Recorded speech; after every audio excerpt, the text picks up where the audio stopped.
భాష భాగాలు 5.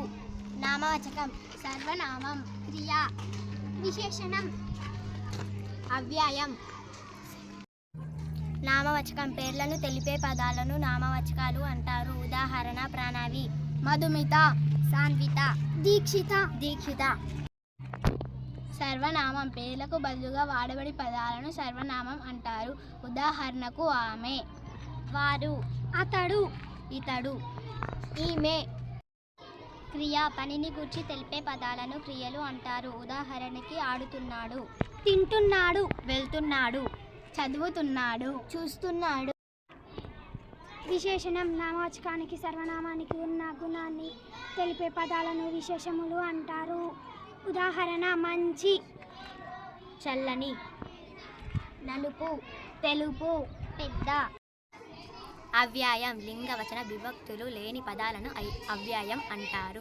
ఉదాహరణ ఆయో, ఓహో, అబ్బో, ఆహా.